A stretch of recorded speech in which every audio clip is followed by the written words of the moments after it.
Michael Jackson is dead at 50. The king of pop lay motionless in a rented mansion in Holmby Hills, his pale skin almost translucent in the California afternoon light. Dr. Conrad Murray stood over the body that had moved billions, mesmerized nations, and redefined what it meant to be human on a stage. Scattered around the room were bottles of propofol, the milk of amnesia that had finally given him the eternal sleep he craved. But 26 years earlier, on May 16, 1983, that same body had defied gravity itself.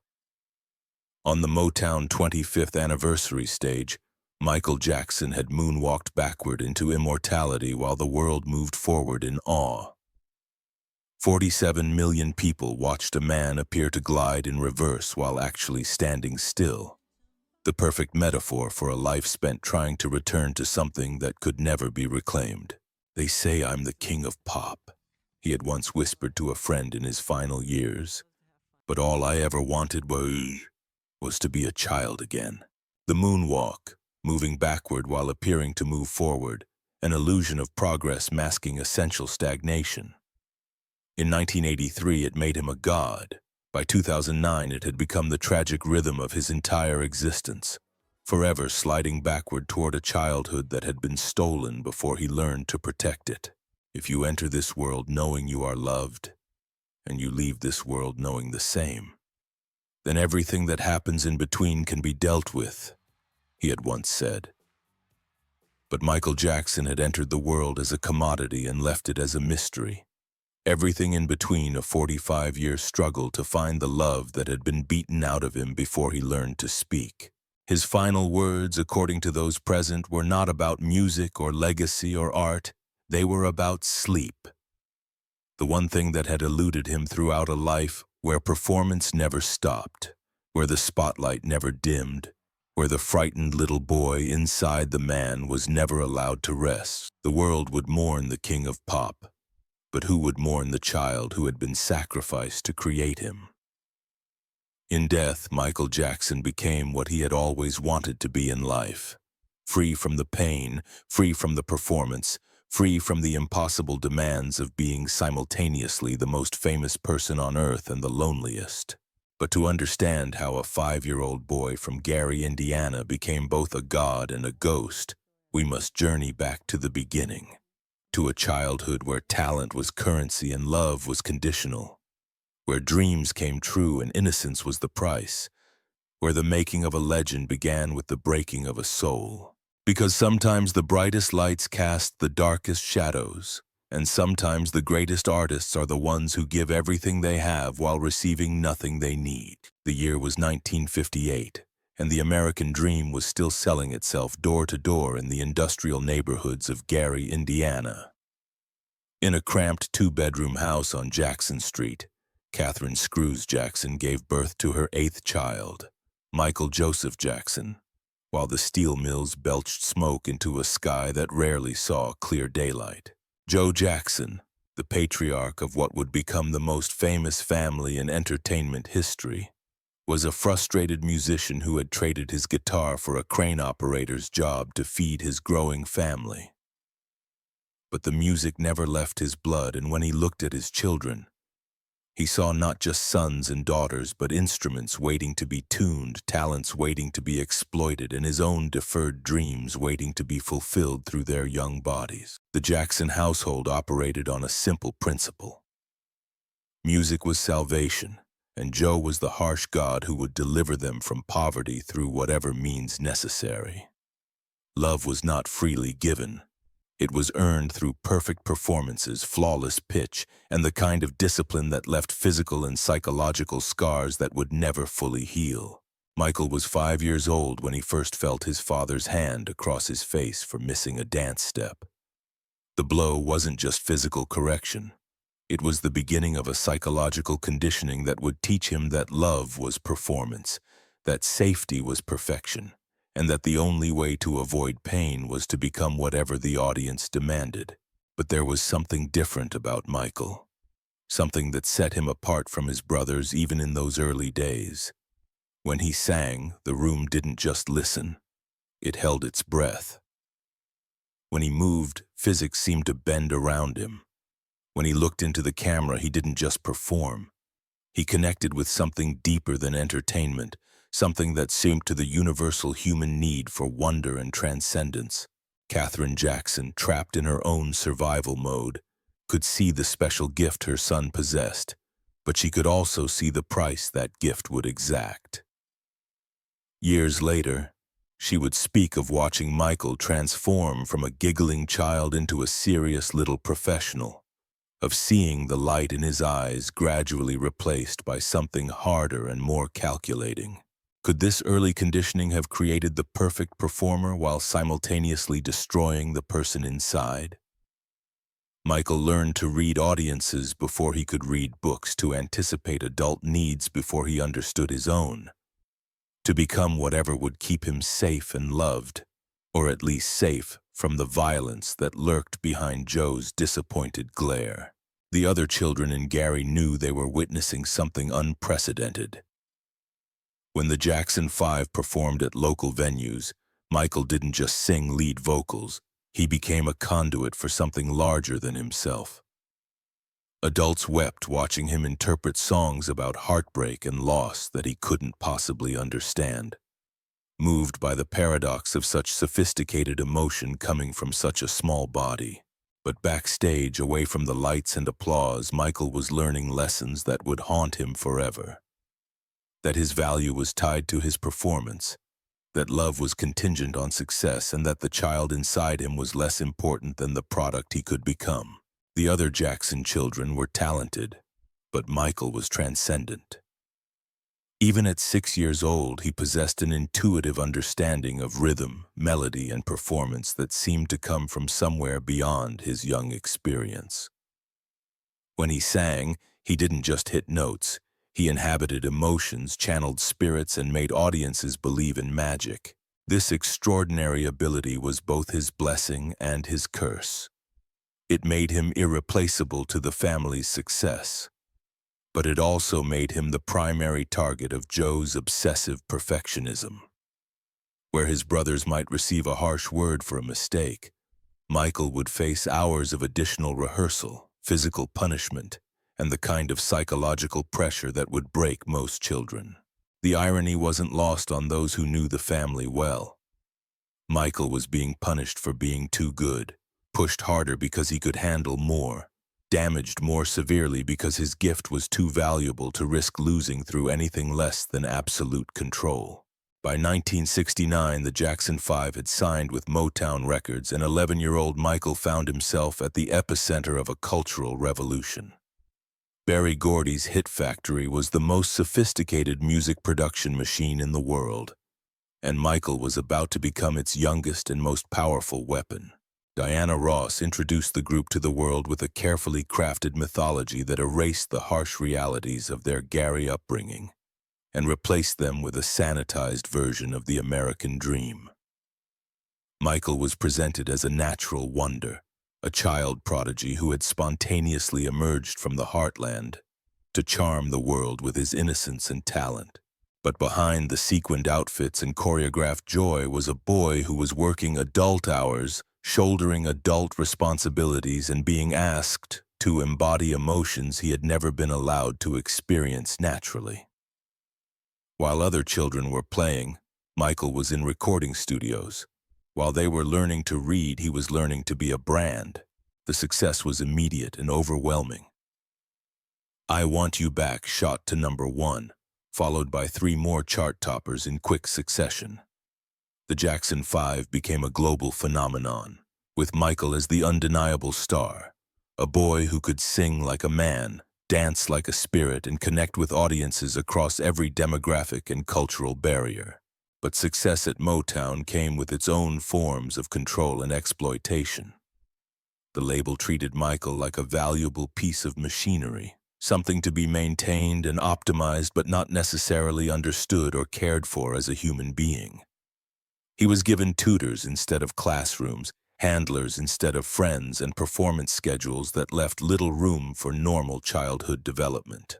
Diana Ross became something of a mentor and protector to Michael during this period. recognizing both his extraordinary talent and his vulnerability.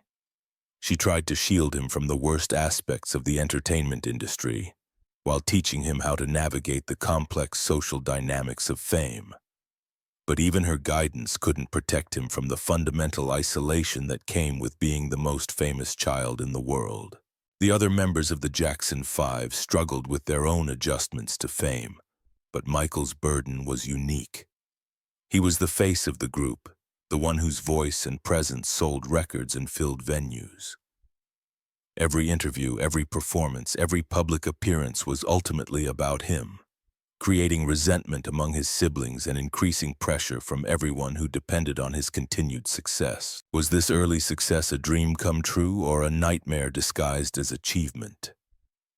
For Michael, fame became another form of prison, more comfortable than the house in Gary, but no less confining. He was learning that his desires, his comfort, his very sense of self were secondary to his value as an entertainer. The recording sessions revealed the full extent of Michael's gifts and the price being paid for them. Producers marveled at his ability to nail complex vocal arrangements in single takes, to understand sophisticated musical concepts without formal training, and to inject genuine emotion into songs that had been written by adults for adult audiences. But they also noted troubling signs: the way he would retreat into himself between takes, the nervous habits that were developing under pressure, and the growing gap between his public persona and his private personality. Michael was becoming expert at being Michael Jackson the performer while losing touch with Michael Jackson the person.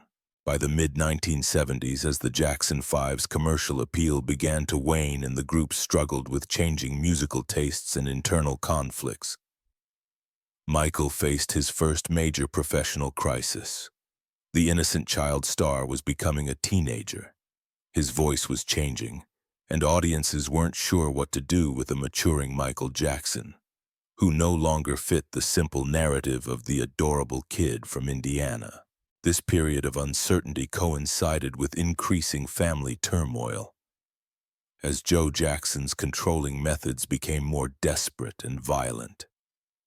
Michael later spoke of this time as when he began to truly understand that his father saw him not as a son but as a business asset, whose value needed to be protected through any means necessary. The psychological impact of this realization was devastating. Michael had always known his father was harsh, but understanding that he was unloved as a person while being valued as a commodity created a wound that would never heal. He began to separate his sense of self from his identity as a performer, creating internal barriers that allowed him to function professionally while protecting whatever was left of his authentic self. But this psychological compartmentalization, while necessary for survival, also marked the beginning of Michael's lifelong struggle with identity, intimacy, and the question of whether anyone could ever love him for himself rather than for what he could do for them. The late 1970s brought both artistic liberation and deeper psychological turmoil, as Michael embarked on his solo career while the Jackson family dynamics became increasingly toxic. His collaboration with Quincy Jones on Off the Wall marked the beginning of his transformation from child star to serious artist, but it also intensified the pressures that were slowly destroying his ability to function as a normal human being. Off the Wall was a revelation, a perfect synthesis of disco, funk, rock, and soul that showcased Michael's evolved artistry and hinted at the revolutionary work to come. Songs like Don't Stop Till You Get Enough and Rock With You demonstrated his growth as both vocalist and songwriter, while the album's massive commercial success proved that Michael Jackson could transcend the limitations of his teen idol past. But the recording process also revealed the perfectionism and control issues that were becoming central to his personality. Michael would spend hours perfecting single vocal phrases, demand countless retakes of instrumental sections, and obsess over details that were imperceptible to most listeners. This attention to detail produced extraordinary music, but it also reflected his desperate need to control every aspect of his artistic expression in a life where so little else was under his control. His relationship with his family became increasingly strained during this period as his solo success threatened the group dynamic that had defined the Jackson Five. Joe Jackson's attempts to maintain control over Michael's career were met with growing resistance, leading to confrontations that were both professional and deeply personal. Michael began surrounding himself with employees rather than friends, creating a barrier of paid loyalty that protected him from the exploitation he had experienced throughout his childhood but also isolated him from genuine human connection. He was learning to trust no one completely while depending on everyone professionally. The plastic surgery began during this period, subtle at first, just minor adjustments to his nose and cheekbones that he justified as necessary for his image. But the surgical alterations were also attempts to escape the face that reminded him daily of his father and his painful past. Each procedure was both physical transformation and psychological rebellion against the identity that had been imposed on him since childhood. His increasingly bizarre lifestyle choices during this period, the oxygen chamber, the exotic pets, the elaborate security measures were symptoms of a man trying to create an environment where he could feel safe and in control. Neverland Ranch, with its amusement park rides and zoo animals, was his attempt to construct the childhood he had never been allowed to experience. But these eccentricities, while providing temporary comfort, also fed a media narrative that began to portray Michael as a freak rather than an artist. The same press that had celebrated his childhood success now seemed to take perverse pleasure in documenting his every unusual behavior and physical change. Was this period of increasing isolation and control a necessary evolution for someone who had been exploited since childhood? Or was it evidence of psychological damage that was becoming increasingly severe? Michael was simultaneously reaching new heights of artistic achievement while descending deeper into personal dysfunction. The making of Thriller in 1982 marked the absolute peak of Michael Jackson's artistic and commercial power. But it also revealed the full extent of his transformation from gifted child into something unprecedented in entertainment history. A figure who had transcended normal categories of celebrity to become a global force of nature. Working again with Quincy Jones, Michael created an album that wasn't just a collection of songs but a cultural earthquake that redefined what popular music could achieve. Thriller combined rock, pop, funk, and R&B in ways that had never been attempted, featuring collaborations with artists as diverse as Paul McCartney and Eddie Van Halen, while maintaining Michael's distinctive artistic vision throughout. But the album's creation was also marked by Michael's increasing demands for perfection and control. He would spend months perfecting individual songs, rejecting takes that others considered perfect, and pushing everyone involved to meet standards that bordered on the impossible. His perfectionism produced extraordinary results, but it also revealed someone who was terrified of failure and criticism. The Billie Jean recording sessions became legendary among studio professionals. For Michael's ability to channel pure emotion into vocal performances that seemed to come from somewhere beyond conscious technique. But they also noted his increasing detachment from normal social interaction. His growing reliance on prescription medications for anxiety and sleep, and his seeming inability to exist comfortably in his own skin. The album's success exceeded everyone's expectations, eventually becoming the best-selling album of all time and establishing Michael as the undisputed king of pop. But success on this scale brought pressures and scrutiny that would have challenged anyone's mental health, and for someone already struggling with identity and trust issues, it became nearly unbearable. The music videos for Thriller transformed the medium itself, turning promotional clips into short films that advanced narrative and showcased choreography as sophisticated as anything in professional dance.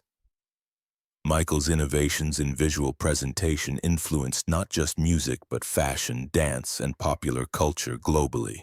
But the perfectionism that made these videos groundbreaking also revealed Michael's growing obsession with image control. He would demand dozens of takes for single shots, spend hours perfecting dance moves that lasted seconds on screen, and obsess over details that most viewers would never notice. The success of Thriller also marked the beginning of Michael's true isolation from normal human experience. He could no longer go anywhere without massive security, couldn't have normal relationships because of constant media scrutiny, and found himself surrounded by people whose livelihoods depended on maintaining his success rather than caring for his well-being. The May 16, 1983 Motown 25th anniversary special became the moment when Michael Jackson officially transcended entertainment and entered the realm of cultural mythology. His performance of Billie Jean, culminating in the first television presentation of the Moonwalk, was watched by 47 million people and instantly redefined what was possible in live performance. The Moonwalk itself, that impossible gliding motion that seemed to defy physics and gravity, became more than a dance move. It was visual metaphor for Michael's entire existence, moving backward while appearing to move forward, creating the illusion of progress while remaining essentially stationary, performing the impossible while making it look effortless. But the aftermath of that performance also revealed the curse of perfection. Michael had delivered a moment so transcendent that audiences would spend the rest of his career waiting for him to top it. Every subsequent performance would be measured against that perfect 3 minutes when he had seemed to achieve something beyond human capability. Behind the scenes, those close to Michael noted how the pressure of that success affected him. He had proven he could stop the world with a single performance, but that knowledge became another burden rather than a source of joy. How do you follow transcendence? How do you live up to being called a genius every day of your life? The Moonwalk also became symbolic of Michael's relationship with time itself. He was constantly trying to move backward, to the childhood he'd never had, to the innocence that had been stolen from him, to a state of being where love wasn't conditional on performance. But like the Moonwalk, this backward motion was ultimately an illusion. He was trapped in forward movement, aging and changing despite his desperate desire to remain the eternally young figure who had captivated the world. In the years following Thriller's success, Michael's behavior became increasingly erratic as he struggled to cope with a level of fame that had no precedent in human history.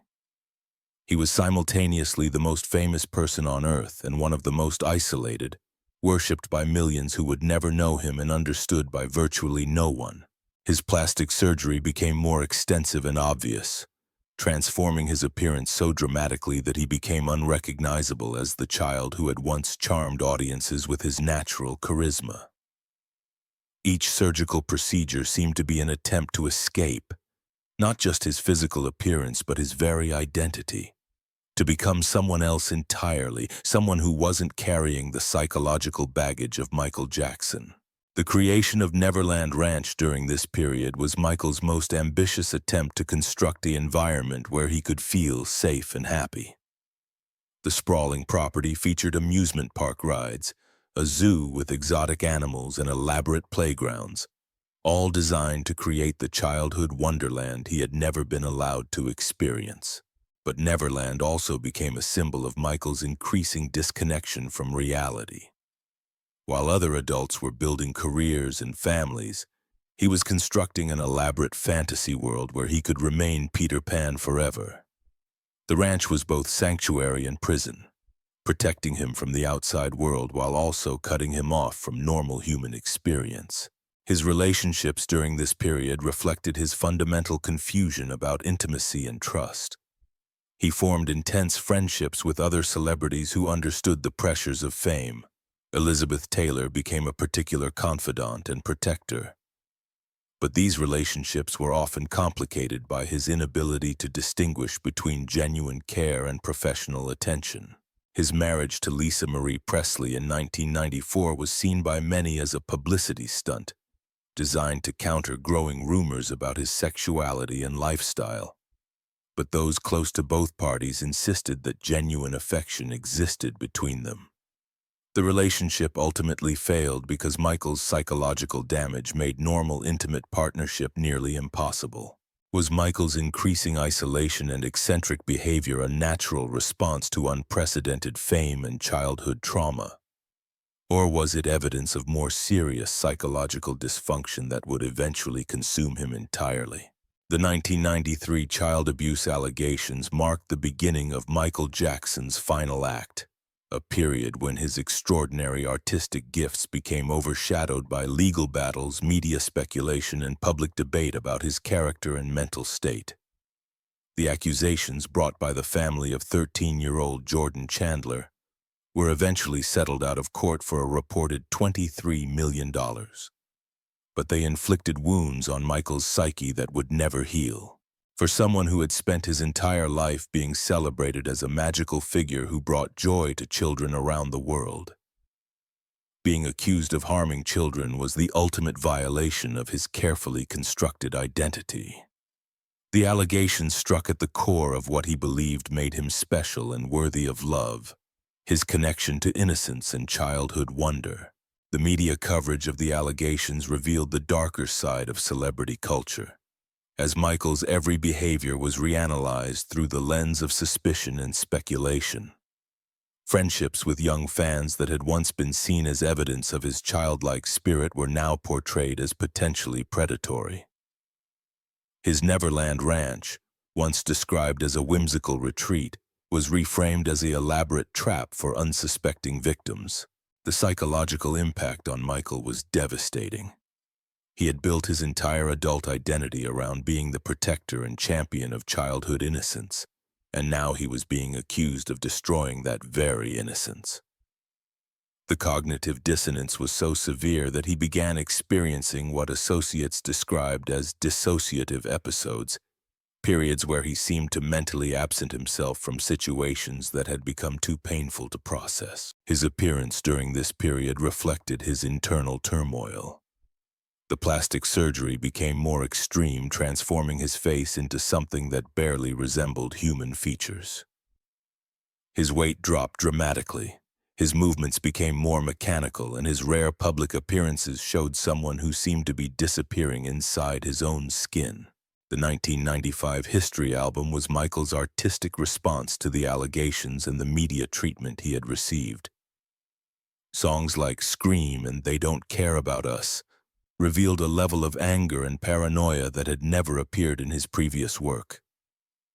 For the first time, Michael was using his music not to entertain, but to fight back against forces he believed were trying to destroy him. But even his attempts at artistic revenge revealed his fundamental vulnerability. The History album was simultaneously defiant and desperate, angry and pleading.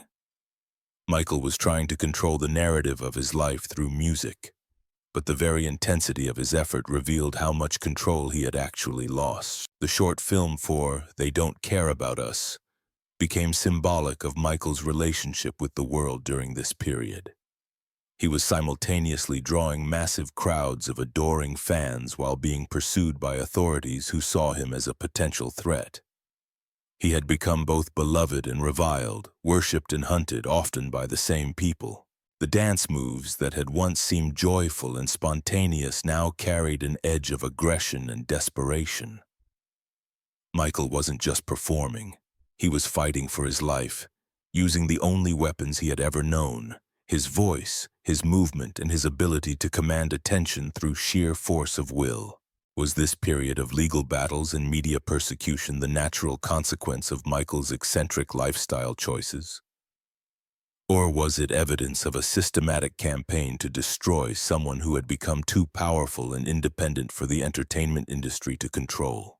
The criminal trial in 2005 on charges brought by the Arvizo family was meant to be Michael Jackson's vindication, but it became instead his public execution. For months, the world watched as prosecutors attempted to prove that the King of Pop was a predatory criminal, while defense attorneys argued that he was simply an overgrown child whose eccentricity had been misinterpreted as criminality. Michael's appearance during the trial shocked even longtime observers.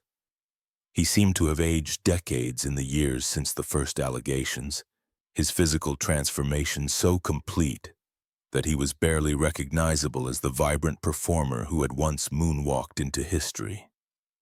He moved slowly, spoke quietly when required to speak at all, and seemed to exist in a fog of medication and dissociation. The trial proceedings revealed intimate details about Michael's lifestyle that confirmed many of the most bizarre rumors while also painting a picture of someone whose psychological state had deteriorated far beyond normal eccentricity. Witnesses described a man who couldn't sleep without powerful sedatives, who was terrified of being alone and who had surrounded himself with employees rather than friends or family members who might genuinely care about his well-being. But the trial also revealed the fundamental weakness of the prosecution's case. Despite years of investigation and millions of dollars in legal expenses, authorities had been unable to produce credible evidence that Michael had actually harmed any children. The case relied heavily on the testimony of accusers whose credibility was undermined by inconsistencies and apparent financial motivations. The jury's acquittal on all charges should have been a moment of triumph for Michael, but those present at the verdict noted that he seemed barely aware of what was happening around him. The trial had taken whatever was left of his ability to function in public, leaving him a shell of the performer who had once commanded global attention. The media's coverage of the trial revealed the extent to which Michael had become a figure of public entertainment, rather than genuine concern. Every detail of his deteriorating appearance was analyzed and mocked. Every revelation about his lifestyle was presented as evidence of his fundamental abnormality. His acquittal was followed not by celebration but by exile. Michael left the United States for Bahrain, then Ireland, seeking places where he could exist without constant scrutiny and speculation. But geographical escape couldn't provide relief from the psychological damage that had accumulated over decades of public and private trauma. The final years of Michael Jackson's life were marked by desperate attempts to reclaim the magic that had once made him the most compelling performer in the world. But his psychological and physical deterioration made sustained success increasingly impossible. The announcement of the This Is It concert residency in London was meant to be his comeback. Proof that the King of Pop could still command global attention and deliver transcendent entertainment. But behind the carefully orchestrated press conferences and promotional materials was a man whose relationship with reality had become increasingly tenuous. Associates from this period describe someone who was alternately grandiose and paranoid, convinced of his own supernatural abilities while simultaneously terrified that he was losing whatever had made him special. The rehearsals for This Is It revealed both Michael's enduring genius and his tragic limitations. When he was focused and motivated, he could still deliver moments of breathtaking artistry that reminded everyone why he had become a legend. His voice, when properly supported, could still convey emotion with devastating effectiveness. His movement, when his body cooperated, could still suggest magic and transcendence. But these moments of brilliance were increasingly rare and difficult to sustain. Michael's attention would drift mid-song, his energy would flag during rehearsals, and his interactions with other performers revealed someone who was struggling to maintain basic social connections. The perfectionism that had once produced revolutionary art had become obsessive behavior that made collaboration nearly impossible. His dependence on prescription medications had escalated to life-threatening levels. Sleep had become impossible without powerful sedatives. Anxiety required constant pharmaceutical management, and pain, both physical and emotional, had to be numbed through chemical intervention. Michael had become addicted not to recreational drugs, but to the medications he needed to function at all. Dr. Conrad Murray's presence in Michael's final months represented the ultimate corruption of the medical profession's duty to first do no harm. Rather than addressing Michael's underlying psychological and addiction issues, Murray became an enabler who provided whatever medications were necessary to keep his famous patient functioning.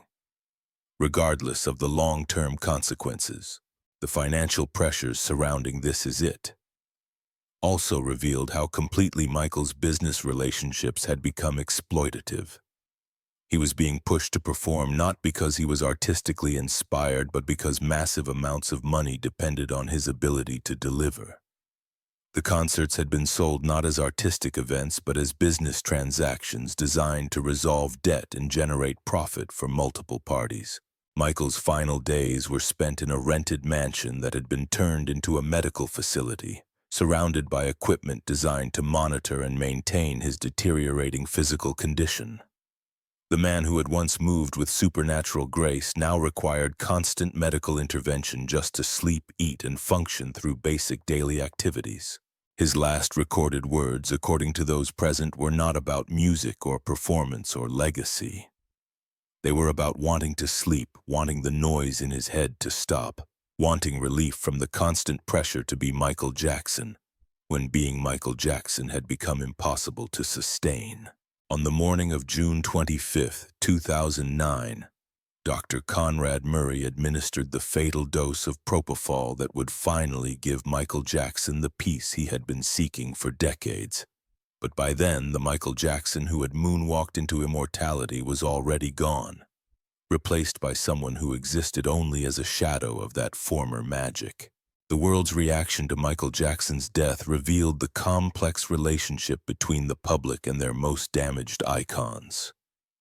Within hours of the announcement, radio stations worldwide were playing his music in tribute.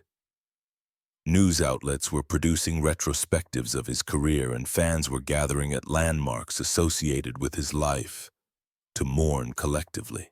But the mourning was complicated by the unresolved questions that had surrounded his final years. Was the world grieving for a musical genius whose talent had been destroyed by fame and exploitation?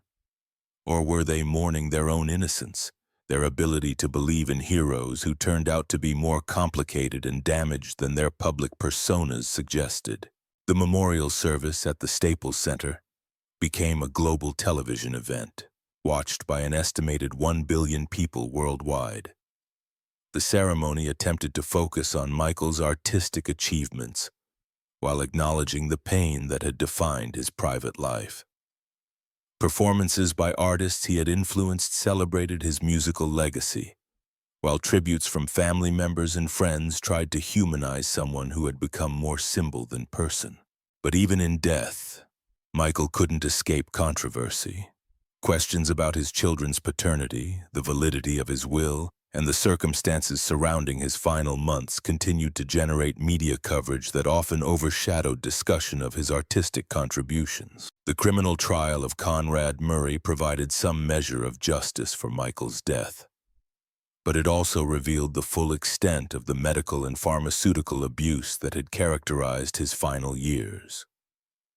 Murray's conviction for involuntary manslaughter confirmed that Michael had been failed by those entrusted with his care, but it couldn't address the systemic failures that had allowed his deterioration to reach such extremes. The posthumous release of previously unreleased material has kept Michael's music in the public consciousness, but these releases have also sparked debates about artistic integrity and the exploitation of deceased artists. How much of Michael's unreleased work represents his authentic artistic vision, and how much is simply product designed to generate revenue from his name and legacy? The documentary Leaving Neverland, released 10 years after Michael's death, reignited debates about the child abuse allegations that had haunted his final decades. The film's detailed accusations from two men who claimed to have been abused created a new wave of controversy about how to separate artistic achievement from personal behavior.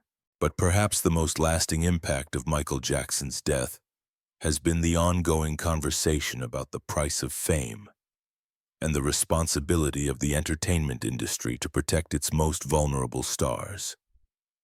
His life and death have become a cautionary tale about what happens when talent is exploited without regard for the human being who possesses it. The child who had been forced to entertain adults before he could read had become a man who died trying to escape the identity that fame had created for him. Michael Jackson's greatest tragedy wasn't his death. It was his inability to ever become the person he might have been if he had been allowed to grow up normally. Today, 15 years after his death, Michael Jackson's influence on music, dance, and popular culture remains undeniable. His innovations in video production continue to inspire contemporary artists. His vocal techniques are studied by singers across all genres, and his approach to live performance sets standards that few entertainers have ever matched. But his influence extends beyond the technical aspects of entertainment. Michael Jackson changed what it meant to be a global celebrity, proving that music could transcend all cultural, racial, and linguistic barriers. He was the first truly international pop star, someone whose appeal was universal and whose image was instantly recognizable anywhere on Earth. Contemporary artists from Beyoncé to Justin Timberlake to The Weeknd have acknowledged their debt to Michael's pioneering work. But perhaps more importantly, his story has influenced how the entertainment industry approaches the development and management of young talent. The child star protections that exist today are partly a response to the systemic failures that damaged Michael and countless others. The streaming era has introduced Michael's music to new generations who encounter it without the context of his personal controversies. For these listeners, songs like Billie Jean and Beat It exist purely as musical experiences unencumbered by knowledge of the pain and exploitation that surrounded their creation. But the ongoing debates about his legacy reveal how difficult it remains to separate artistic genius from personal behavior, particularly when that behavior involves allegations of harm to children. Michael Jackson's story forces society to confront uncomfortable questions about how much we're willing to overlook in service of artistic achievement. His Neverland Ranch, now renamed Sycamore Valley Ranch, has been sold to private owners who have removed most traces of its previous owners' elaborate fantasies. The amusement park rides are gone, the zoo has been closed, and the property functions as a conventional luxury estate. In some ways, this transformation represents the final erasure of Michael's attempt to create a space where childhood could exist forever. But his influence on contemporary culture extends far beyond nostalgia or historical significance. The music videos that redefine the medium continue to set standards for visual storytelling in the digital age. The dance moves that seem to defy physics are still being learned and reinterpreted by performers worldwide. The vocal techniques that made his voice instantly recognizable continue to influence singers across all genres. More broadly, Michael Jackson's story has become a touchstone for discussions about fame, exploitation, mental health, and the price of genius. His life serves as both inspiration and warning, proof of what human beings can achieve artistically while also demonstrating the terrible costs that such achievement can exact. The question that continues to haunt discussions of his legacy is whether Michael Jackson's artistic contributions justify the pain and controversy that surrounded his life, or whether his story should primarily serve as a cautionary tale about the entertainment industry's treatment of vulnerable artists. Perhaps the most fitting tribute to Michael Jackson is that his story refuses simple categorization. He was simultaneously victim and perpetrator, genius and tragedy, inspiration and warning. He achieved things that no human being had ever achieved before while also suffering in ways that no human being should ever have to endure. What hidden truths about talent, exploitation, and the price of perfection does Michael Jackson's story continue to reveal? His life illustrated the dangerous intersection of extraordinary ability and systematic abuse, showing how the very qualities that make someone irreplaceable can also make them impossible to protect. Michael Jackson entered the world as a commodity and spent his entire life trying to become a human being. He achieved global immortality while losing his essential self, touched billions of lives while remaining fundamentally untouchable, and created joy for countless others while never finding lasting happiness for himself. The boy who wanted nothing more than to be loved unconditionally became the man who could never trust that any love he received was genuine rather than transactional. The child who had been forced to entertain became the adult who could only feel valuable when he was performing. The person who had been exploited by everyone who was supposed to protect him became someone who couldn't distinguish between care and manipulation. His story serves as both celebration of human artistic potential and indictment of the systems that consume such potential for profit. Michael Jackson proved that one person could change the world through art, but his life also demonstrated that changing the world often requires sacrificing yourself in the process. In choosing perfectionism over peace, performance over privacy, and global love over personal healing, Michael Jackson became something unprecedented in human history. A figure whose influence was matched only by his isolation, whose achievements were equaled only by his suffering. The greatest tragedy of Michael Jackson's life wasn't his death at 50. It was that he never got to experience the unconditional love he had been seeking since childhood. He gave everything he had to audiences who adored him but never really knew him, received worship from millions who could never provide the simple human connection he desperately needed. Perhaps that was always the fundamental paradox of his existence. To be loved by everyone, he had to become no one.